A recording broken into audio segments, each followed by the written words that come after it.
To once coaching.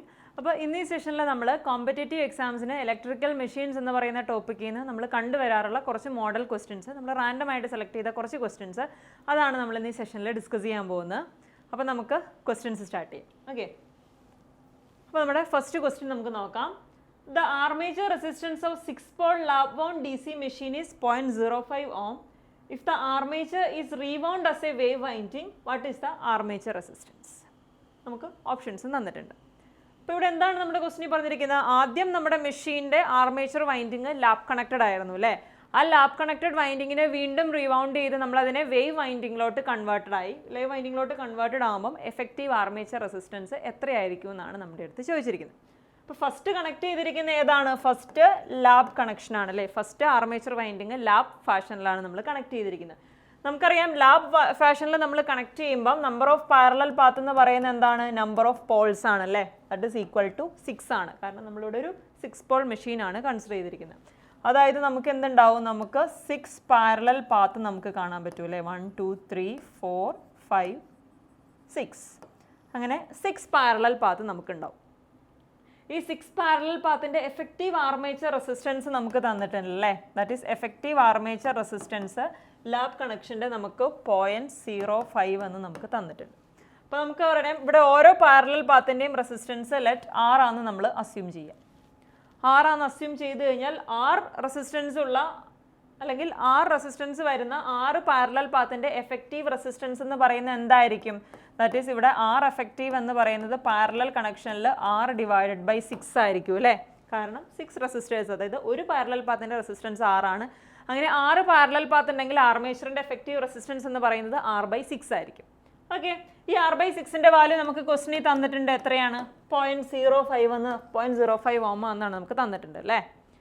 അങ്ങനെയാണെങ്കിൽ നമുക്ക് ഓരോ പാരലൽ പാത്തിൻ്റെയും റെസിസ്റ്റൻസ് നമുക്ക് ഇതിൽ നിന്ന് കാൽക്കുലേറ്റ് ചെയ്യാമല്ലോ. ആറിൻ്റെ വാല്യൂ എത്രയായിരിക്കും?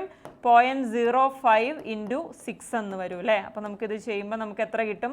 0.3 ഓം എന്ന് വരും.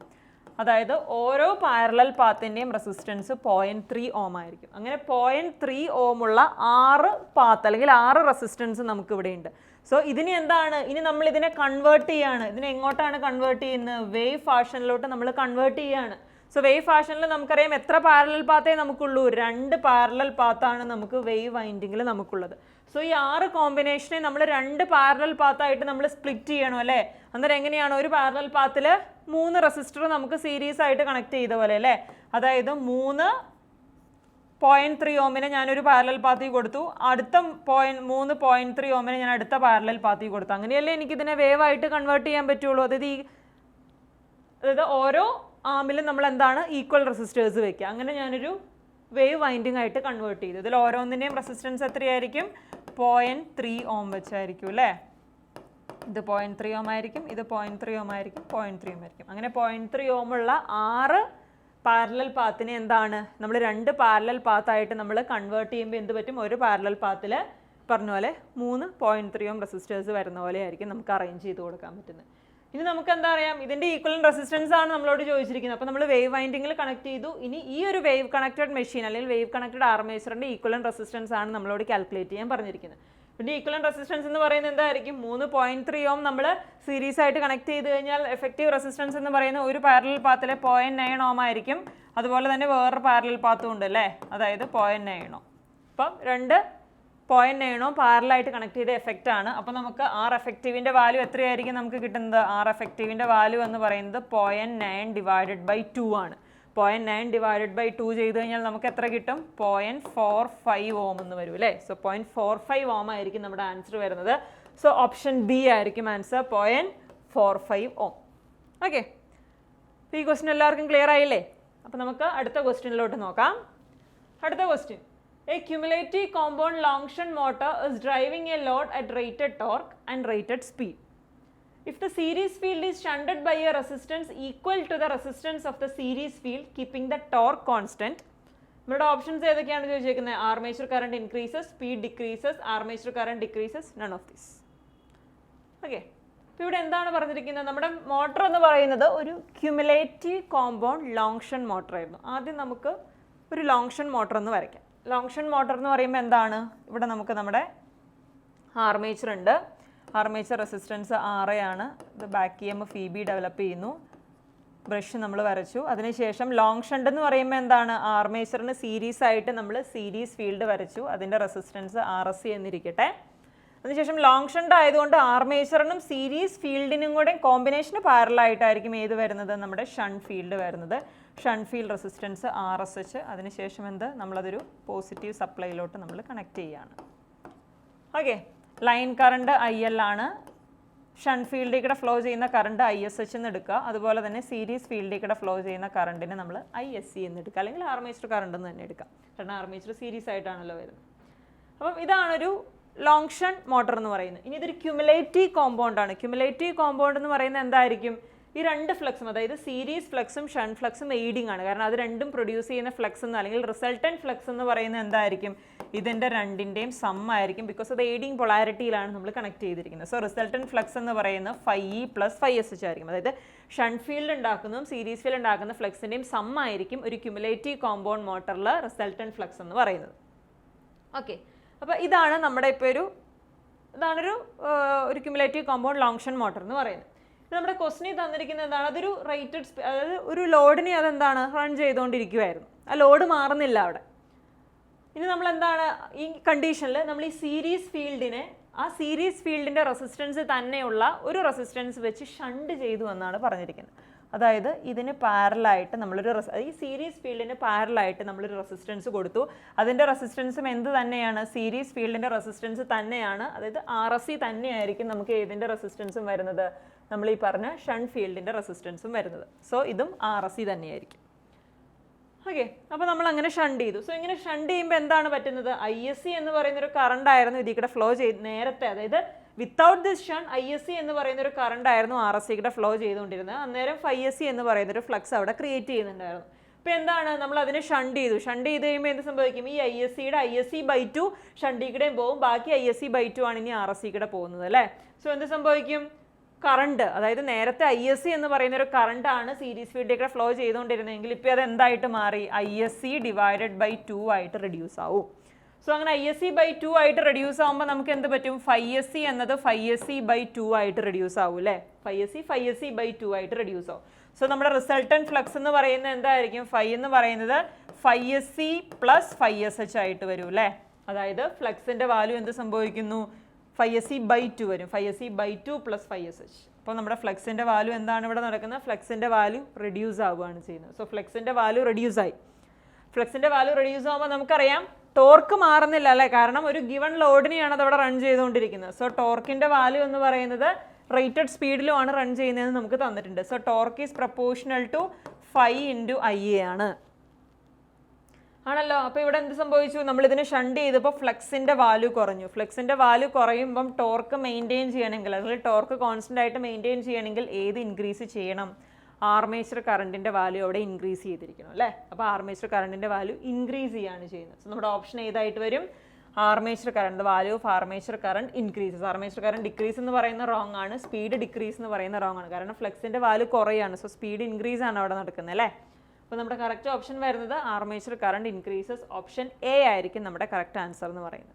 നിങ്ങളൊന്ന് ഗ്രാഫിക്കലായിട്ട്, അതായത് ഫിഗർ ഒന്ന് വരച്ച് നോക്കുക. ഒന്ന് ഷണ്ട് ചെയ്ത് കഴിഞ്ഞാൽ നമുക്ക് മനസ്സിലാവും ഫ്ലക്സ് കുറയാണ് ചെയ്യുന്നത്. ഫ്ലക്സ് കുറയുമ്പോൾ എന്ത് സംഭവിക്കും, റേറ്റഡ് ടോർക്ക് തന്നെ നമുക്ക് കിട്ടണമെങ്കിൽ ആർമേച്ചർ കറണ്ടിൻ്റെ വാല്യൂ ഇൻക്രീസ് ചെയ്യപ്പെടണം. ഓക്കെ, അപ്പോൾ ഓപ്ഷൻ A ആൻസർ കിട്ടും. Next question, A 4-pole dynamo with a wave-bound armature has 51 slots containing 20 conductors in each slot. The induced EMF is 357 volts and the speed is 8500 rpm. The flux per pole in the machine will be. അതായത് ഒരു DC മെഷീനാണ് നമുക്കിവിടെ തന്നിരിക്കുന്നത് അല്ലേ. ആ DC machine ഒരു Dynamo, അതിൻ്റെ induced EMF നമുക്ക് തന്നിട്ടുണ്ട്. എത്രയാണ്, 357 വോൾട്ട് എന്ന് നമുക്ക് തന്നിട്ടുണ്ട്. അതുപോലെ തന്നെ ബാക്കി അതിൻ്റെ നമ്പർ ഓഫ് പോൾസും അതുപോലെ തന്നെ നമ്പർ ഓഫ് കണ്ടക്ടേഴ്സും സ്പീഡും ഒക്കെ നമുക്ക് തന്നിട്ടുണ്ട്. അപ്പോൾ നമുക്ക് എന്താണ്, ഫ്ലക്സ് പെർ പോൾ കാൽക്കുലേറ്റ് ചെയ്യാനാണ് നമ്മളോട് പറഞ്ഞിരിക്കുന്നത്. അപ്പോൾ നമുക്ക് എന്താണ്, നമ്മുടെ ബേസിക് EMF ഇക്വേഷൻ മതി അല്ലേ. നമുക്കറിയാം ഒരു ജനറേറ്ററിൻ്റെ EMF ഇക്വേഷൻ എങ്ങനെയാണ്, EG is equal to 5Zn/60 5Zn/60 into P divided by A. ഇതാണ് നമ്മുടെ EMF equation of DC generator എന്ന് പറയുന്നത്. സോ ഇവിടെ നമുക്ക് കാൽക്കുലേറ്റ് ചെയ്യേണ്ടത് ഫൈയുടെ വാല്യൂ ആണ് അല്ലേ. ബാക്കി വാല്യൂസ് ഒക്കെ നമുക്ക് തന്നിട്ടുണ്ട്. ഡി ജിയുടെ വാല്യൂ എത്രയാണ്? 357 വോൾട്ടാന്ന് ക്വസ്റ്റിനിൽ തന്നിട്ടുണ്ട്. ഫൈ നമുക്ക് കാൽക്കുലേറ്റ് ചെയ്യണം. സോ അത് അൺനോൺ ആണ്. ഫൈ എന്ന് തന്നെ റെപ്രസെൻറ്റ് ചെയ്യുക. ഇനി ഇസഡ് എന്ന് പറയുന്നത് എന്താണ്? Total number of armature conductors. നമുക്ക് മെഷീനിൽ 51 സ്ലോട്ട്സ് ഉണ്ട്. ഒരു സ്ലോട്ടിൽ 20 കണ്ടക്ടേഴ്സ് ഉണ്ട്. ടോട്ടൽ നമ്പർ ഓഫ് കണ്ടക്ടേഴ്സ് എന്ന് പറയുന്നത് എന്തായിരിക്കും? 51 × 20. റൈറ്റ്. ഇനി നമുക്ക് സ്പീഡ് തന്നിട്ടുണ്ടല്ലേ. എന്നിൻ്റെ വാല്യൂ 8500 ആണ്. So 8500 divided by 60. ഇനി number of poles P, 4 pole machine ആണ് തന്നിട്ടുണ്ട്. സോ പിയുടെ വാല്യൂ 4 ആയിരിക്കും. Then A is the number of parallel path. Wave wound armature എന്നാണ് തന്നിരിക്കുന്നത് അല്ലേ. വേവ് ബോണ്ട് ആണെങ്കിൽ നമ്പർ ഓഫ് പാരലൽ പാത്ത് എന്ന് പറയുന്നത് എത്രയായിരിക്കും? 2 ആയിരിക്കും. സോ എയുടെ വാല്യൂ എന്ന് പറയുന്നത് 2 ആയിരിക്കും. സോ ഇനി ഇപ്പോൾ നമുക്കറിയാം ഇവിടെ അൺനോൺ എന്ന് പറയുന്നത് എന്താണ്? 5 മാത്രമാണ്. സോ ഇതിൽ നിന്ന് നിങ്ങൾക്ക് ക്രോസ് മൾട്ടിപ്ലൈ ചെയ്ത് നിങ്ങൾക്ക് 5യുടെ വാല്യൂ നിങ്ങൾക്ക് കാൽക്കുലേറ്റ് ചെയ്യാം. അപ്പോൾ നിങ്ങൾ കാൽക്കുലേറ്റ് ചെയ്ത് നോക്കുക. 5യുടെ വാല്യൂ നിങ്ങൾക്ക് 1.2 മില്ലി വെബർ എന്ന് നിങ്ങൾക്ക് ആൻസർ കിട്ടും. സോ ഓപ്ഷൻ ബി ആയിരിക്കും കറക്റ്റ് ആൻസർ ആയിട്ട് വരുന്നത്. വേറെ ഒന്നുമില്ല. ഈ എമിഫിക്കേഷൻ ഓഫ് DC ജനറേറ്റർ അറിയാമെങ്കിൽ അതിൽ ഡയറക്റ്റ് സബ്സ്റ്റിറ്റ്യൂട്ട് ചെയ്യുക. ദെൻ നിങ്ങൾ സിംപ്ലിഫൈ ചെയ്തിട്ട് 5യുടെ വാല്യൂ കാൽക്കുലേറ്റ് ചെയ്യുക. ആൻസർ എന്ന് പറയുന്നത് ഓപ്ഷൻ ബി ആയിരിക്കും. ഓക്കെ അല്ലേ? അപ്പോൾ നമുക്ക് നെക്സ്റ്റ് ക്വസ്റ്റ്യൻ നോക്കാം. Next question, that is A fourth question. Why the holding coil of a 3-point starter is connected in series with the shunt field? അത് ഇതിനു മുമ്പ് PSC എക്സാമിന് ചോദിച്ച ഒരു ക്വസ്റ്റ്യൻ ആണ്. എന്തുകൊണ്ട് ഇവിടെ എന്താണ് ചോദിച്ചിരിക്കുന്നത്? Why this holding coil is connected in the shunt field circuit? അതായത് നമ്മൾ 3-point സ്റ്റാർട്ടർ അല്ലെങ്കിൽ 4-point സ്റ്റാർട്ടർ പഠിക്കുമ്പം അവിടെ നമ്മുടെ ഹോൾഡിംഗ് കോയിൽ അല്ലെങ്കിൽ നോ വോൾട്ട് കോയിൽ നമുക്ക് കാണാം അല്ലേ. ഈ ഹോൾഡിംഗ് കോയിലാണ് ഏതിനെ? നമ്മുടെ സ്റ്റാർട്ടർ ആമിനെ ത്രൂ ഔട്ട് അതിൻ്റെ റണ്ണിങ് പൊസിഷനിൽ ആ റൺ പൊസിഷനിൽ തന്നെ കീപ്പ് ചെയ്യുന്നത്. ഈ ഹോൾഡിംഗ് കോയിൽ നമ്മൾ എവിടെയാണ്? അതായത് ഫീൽഡ് വൈൻഡിങ്ങിലാണ്. ഫീൽഡ് വൈൻഡിങ്ങിന് സീരീസ് ആയിട്ടാണ് നമ്മൾ ഈ ഹോൾഡിംഗ് കോയിൽ നമ്മൾ കണക്ട് ചെയ്യുന്നത്. അപ്പോൾ എന്തിനത് ഫീൽഡ് കോയിലിൽ തന്നെ കണക്ട് ചെയ്തിരിക്കുന്നു എന്നാണ് ക്വസ്റ്റിനിൽ ചോദിച്ചിരിക്കുന്നത്. നമുക്ക് വേണമെങ്കിൽ ഇത് ആർമേച്ചർ സർക്യൂട്ടിൽ കണക്ട് ചെയ്യാം. എന്തുകൊണ്ട് നമ്മളിത് ഫീൽഡ് കോയിലിൽ തന്നെ അല്ലെങ്കിൽ ഫീൽഡ് വൈൻഡിങ്ങിൽ തന്നെ അല്ലെങ്കിൽ ഫീൽഡ് വൈൻഡിങ്ങിന് സീരീസ് ആയിട്ട് തന്നെ എന്തുകൊണ്ട് നമ്മൾ കണക്ട് ചെയ്തിരിക്കുന്നു എന്നാണ്. അപ്പോൾ ഇവിടെ ഓപ്ഷൻ നോക്കിക്കഴിഞ്ഞ് കഴിഞ്ഞാൽ to limit the load current, to protect the motor from high speed, to hold the handle plunge off firmly, to run the motor at load voltage. അപ്പോൾ ഇവിടെ നമ്മുടെ ലോഡ് കറണ്ടിനെ ലിമിറ്റ് ചെയ്യാനല്ല, അത് നമ്മുടെ സ്റ്റാർട്ടറിൻ്റെ മൊത്തം ഒരു ഫംഗ്ഷനാണ് ലോഡ് കറണ്ടിനെ ലിമിറ്റ് ചെയ്യുക എന്നുള്ളത്. അപ്പോൾ ഇതല്ല ഒരു ബേസിക് റീസൺ എന്ന് പറയുന്നത്. ദെൻ നിങ്ങൾ സി ഓപ്ഷൻ നോക്കുക, to hold the handle plunge off firmly. അപ്പോൾ ഈ ഹോൾഡിംഗ് കോയിലിൻ്റെ ഫംഗ്ഷൻ എന്ന് പറയുന്നത്, ഒരു പ്രൈമറി ഫംഗ്ഷൻ എന്ന് പറയുന്നത് ആ ഒരു ഹോൾഡിംഗ് കോയിലിനെ അതിൻ്റെ റൺ പൊസിഷനിൽ തന്നെ ഫേമിലി കീപ്പ് ചെയ്യുക എന്നുള്ളതാണ്. പക്ഷേ അത് ഫീൽഡ് കോയിലിൽ തന്നെ കണക്ട് ചെയ്താലല്ല, ആർമേച്ചർ കോയിലിൽ കണക്ട് ചെയ്താലും വേണമെങ്കിൽ അത് നടക്കും. ആർമേച്ചറിന് സീരീസ് ആയിട്ട് കണക്ട് ചെയ്താലും അത് നടക്കും. അപ്പോൾ ഇതുമല്ല നമ്മുടെ കറക്റ്റ് ആൻസർ എന്ന് പറയുന്നത്. കറക്റ്റ് ആൻസർ എന്ന് പറയുന്നത് to protect the motor from high speed എന്നാണ്. അതായത് നമുക്കറിയാം ഷണ്ട് മോട്ടറിൽ ഫീൽഡ് വൈൻഡിങ് ഓപ്പൺ ആയി പോയി കഴിഞ്ഞാൽ നമുക്കറിയാം ഒരു DC മെഷീനിൽ N is directly proportional to EB/5 ആണ്. സോ ഷണ്ട് മോട്ടറിൽ ഈ ഫ്ലക്സ് അല്ലെങ്കിൽ നമ്മുടെ ഈ സീരീസ് ഫീൽഡ് സൺ ഫീൽഡ് പെട്ടെന്ന് ഓപ്പൺ ആയി പോയി കഴിഞ്ഞാൽ അത് നമുക്കറിയാം 5യുടെ വാല്യൂ 0 ആയി പോകും. സോ 5യുടെ വാല്യൂ 0 ആയി കഴിഞ്ഞാൽ എന്ത് സംഭവിക്കും? നമ്മുടെ സ്പീഡ് എന്ന് പറയുന്നത് വളരെ ഹൈ വാല്യൂലോട്ട് പോകും. അതായത് machine will accelerate dangerously high സ്പീഡിലോട്ട് നമ്മുടെ മെഷീൻ അങ്ങനെ ആക്സലറേറ്റ് ചെയ്ത് പോകും. അതിനെയാണ് നമ്മൾ റണ്ണവേ കണ്ടീഷൻ എന്നൊക്കെയാണ് നമ്മൾ ഷണ്ട് മോട്ടർ പഠിക്കുമ്പോൾ നമ്മൾ പഠിക്കുന്നത്. സോ അങ്ങനെ റണ്ണവേ കണ്ടീഷൻ നടക്കും. അത് നമ്മുടെ മെഷീനിന് എന്ത് സംഭവിക്കും? ഡാമേജ് ആവും. കാരണം ഹൈ സെൻട്രിഫ്യൂഗൽ ഫോഴ്സ് ഒക്കെ ആക്ട് ചെയ്തിട്ട് നമ്മുടെ വൈൻഡിങ്ങിനെയും അതുപോലെ തന്നെ ആർമേച്ചർ സ്ട്രക്ചറിനെയും ഒക്കെ ഫുള്ളി അത് അഫക്റ്റ് ചെയ്യും. സോ അത് പ്രിവെൻറ്റ് ചെയ്യണമെങ്കിൽ എന്ത് ചെയ്യണം? ഈ ഷണ്ട് ഫീൽഡ് ഓപ്പൺ ആവുന്ന മൊമെൻറ്റിൽ തന്നെ എന്ത് സംഭവിക്കണം? നമ്മൾ മോട്ടറിലോട്ടുള്ള സപ്ലൈ കട്ട് ചെയ്യണം. സോ അങ്ങനെ സപ്ലൈ കട്ട് ചെയ്ത് മോട്ടറിനെ പ്രൊട്ടക്റ്റ് ചെയ്യാൻ വേണ്ടിയിട്ടാണ് നമ്മൾ എന്ത് കൊടുത്തിരിക്കുന്നത്? ഈ ഹോൾഡിംഗ് കോയിൽ നമ്മൾ ഫീൽഡിന് സീരീസ് ആയിട്ട് നമ്മൾ കൊടുത്തിരിക്കുന്നത്. സോ ഫീൽഡ് വൈൻഡിങ് എപ്പോൾ ഓപ്പൺ ആവുന്നോ, ഫീൽഡ് വൈൻഡിങ് ഓപ്പൺ ആവുന്ന മൊമെൻറ്റിൽ തന്നെ നമ്മുടെ ഹോൾഡിംഗ് കോയിൽ ഡീഎനർജൈസ് ആവും. ഹോൾഡിംഗ് കോയിൽ ഡീഎനർജൈസ് ആകുമ്പോൾ എന്ത് പറ്റും? നമ്മുടെ ഈ പറഞ്ഞ പോലെ സ്പ്രിംഗ് ടെൻഷനും കൊണ്ട് നമ്മുടെ സ്റ്റാർട്ടർ ആം, അതായത് ഡീഎനർജൈസ് ആയി കഴിയുമ്പോൾ തന്നെ സ്പ്രിംഗ് ടെൻഷനും കൊണ്ട് സ്റ്റാർട്ടർ ആം തിരിച്ച് ഓഫ് പൊസിഷനിലോട്ട് വരും. അങ്ങനെ നമ്മുടെ മോട്ടറിനെ സപ്ലൈ ചെയ്യുന്ന അല്ലെങ്കിൽ നമ്മൾ മോട്ടറിനെ സപ്ലൈ ചെയ്യുന്ന നമ്മൾ ഡിസ്കണക്ട് ചെയ്യുകയാണ് ചെയ്യുന്നത്. സോ അതാണ് നമ്മുടെ എന്തുകൊണ്ട് നമ്മൾ ഈ ഹോൾഡിംഗ് കോയിൽ നമ്മളെവിടെ സീരീസ് ആയിട്ട് ഫീൽഡിന് സീരീസ് ആയിട്ട് കണക്ട് ചെയ്തു എന്നതിൻ്റെ ഒരു കറക്റ്റ് എക്സ്പ്ലനേഷൻ എന്ന് പറയുന്നത്. സോ ഇതിൻ്റെ ആൻസർ എന്ന് പറയുന്നത് എന്തായിരിക്കും? To protect the motor from high speed അല്ലെങ്കിൽ ഫീൽഡ് വൈൻഡിങ് ഓപ്പൺ ആവുന്ന ഒരു കേസിൽ ഹൈ സ്പീഡിലോട്ട് പോകും. അതിൽ നിന്ന് പ്രൊട്ടക്ട് ചെയ്യാൻ വേണ്ടിയിട്ട്, അതിൽ നിന്ന് പ്രൊട്ടക്ട് ചെയ്ത് നമ്മുടെ മോട്ടറിനെ സപ്ലൈയിൽ നിന്ന് ഡിസ്കണക്ട് ചെയ്യാൻ വേണ്ടി ആ ഒരു ഫംഗ്ഷനും കൂടെ ഫുൾഫിൽ ചെയ്യാൻ വേണ്ടിയിട്ടാണ് നമ്മൾ ഹോൾഡിംഗ് കോയിൽ നമ്മൾ ഫീൽഡ് വൈൻഡിങ്ങിന് സീരീസ് ആയിട്ട് കണക്ട് ചെയ്യുന്നത്. ഓക്കെ, ഓപ്ഷൻ ബി ആയിരിക്കും നമ്മുടെ ആൻസർ എന്ന് പറയുന്നത്. Next question, fifth question. A DC series motor develops a torque of 20 Newton meter at 3 ampere of load current. If current is increased to 6 ampere, the torque developed is. ഇവിടെ നമുക്ക് തന്നിരിക്കുന്നത് ഒരു series motor ആണല്ലേ. നമുക്കറിയാം series മോട്ടറിന്റെ ഇപ്പോൾ നമ്മൾ saturation consider ചെയ്യാതിരിക്കുകയാണെങ്കിൽ നമുക്കറിയാം torque എന്ന് പറയുന്നത് എന്താണ്, ഒരു നോർമൽ ഒരു മെഷീനിലെ ടോർക്ക് എന്ന് പറയുന്നത് പ്രൊപ്പോർഷണൽ ടു 5 ആണ്. സോ ഡി സി മോട്ടറിലോട്ട് അല്ലെങ്കിൽ ഡി സി സീരീസ് മോട്ടറിലോട്ട് വരുമ്പോൾ നമുക്കറിയാം ഫൈ എന്ന് പറയുന്നത് പ്രൊപ്പോർഷണൽ ടു IA തന്നെയാണ്. So torque is proportional to IA square എന്ന് നമുക്ക് വരും അല്ലേ. അതായത് ആർമേച്ചർ കറണ്ടിന്റെ സ്ക്വയറിന് പ്രൊപ്പോർഷണൽ ആയിരിക്കും ബിഫോർ സാച്ചുറേഷൻ ടോർക്ക് എന്ന് പറയുന്നത്. അപ്പോൾ നമ്മുടെ ആർമേച്ചർ കറണ്ടിന്റെ വാല്യൂ 3 ആംപിയർ ആയിരിക്കുമ്പം ടോർക്ക് എന്ന് പറയുന്നത് 20 ന്യൂട്ടൺ മീറ്റർ ആണെന്ന് ക്വസ്റ്റിനിൽ തന്നിട്ടുണ്ട് അല്ലേ. സോ 20 ഇസ് പ്രൊപ്പോർഷണൽ ടു നമുക്ക് എന്ത് പറയാം, 3 സ്ക്വയർ എന്ന് പറയാം. ഇനി എന്താണ്, നമ്മുടെ ആർമേച്ചർ കറണ്ട് ഇൻക്രീസ് ചെയ്ത് ആർമേച്ചർ കറണ്ട് 6 ആംപിയർ ആയി. ആർമേച്ചർ കറണ്ട് 6 ആംപിയർ ആയപ്പോൾ പുതിയ torque let it be T. So നമുക്ക് എന്ത് പറയാൻ പറ്റും, T is proportional to 6 square എന്ന് നമുക്ക് പറയാൻ പറ്റും അല്ലേ. ഇനി ഈ പ്രൊപ്പോർഷണാലിറ്റിന്ന് നമുക്ക് ടിയുടെ വാല്യൂ ഈസിലി കാൽക്കുലേറ്റ് ചെയ്യാൻ പറ്റില്ലേ. എങ്ങനെ കാൽക്കുലേറ്റ് ചെയ്യാം, ദാറ്റ് ഈസ് നമ്മൾ ഇതിനെ അങ്ങ് ഡിവൈഡ് ചെയ്യുക അല്ലെ, ഈ പ്രൊപ്പോർഷണാലിറ്റിനെ നമ്മൾ ഡിവൈഡ് ചെയ്യുക. സോ നമുക്ക് എന്തായാലും T divided by 20 that is equal to 6 square divided by 3 square എന്ന് വരും അല്ലേ. സോ 6 സ്ക്വയർ എന്ന് പറയുമ്പോൾ 36 ഡിവൈഡഡ് ബൈ 9 വരും. 36 ബൈ 9 എന്ന് പറയുമ്പോൾ എന്താണ്, 4 വരും അല്ലേ. സോ പുതിയ ടോർക്ക് എന്ന് പറയുന്നത് new value of torque will be 20 into 4 that will be 80 newton metre എന്ന് നമുക്ക് ആൻസർ വരും.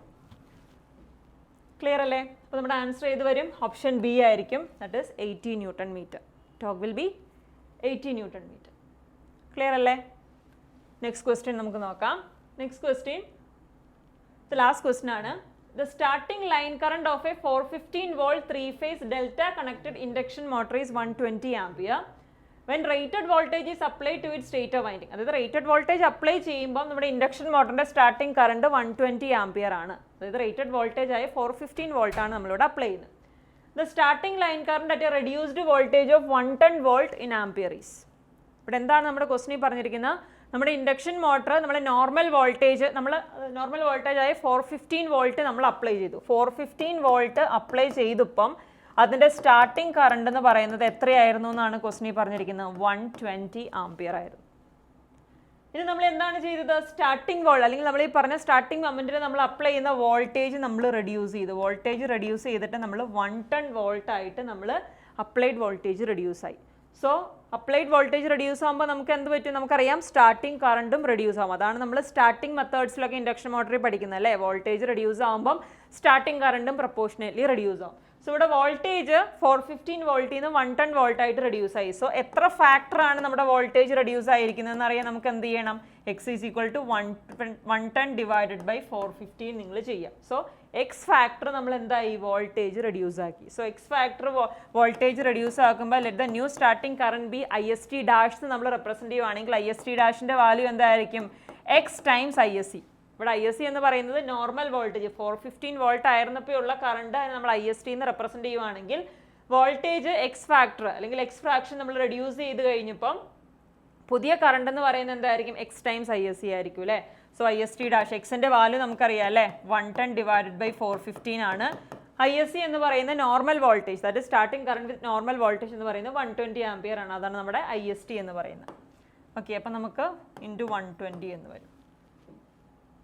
സോ 110 ഡിവൈഡഡ് ബൈ 415 ഇൻറ്റു 120 ചെയ്യുമ്പോൾ നമുക്ക് എത്ര വരും, നിങ്ങൾ ചെയ്തു നോക്കാം. നിങ്ങൾക്ക് ചെയ്യുമ്പോൾ നിങ്ങൾക്ക് 31.8 ആംപിയർ എന്ന് നിങ്ങൾക്ക് ആൻസർ വരും.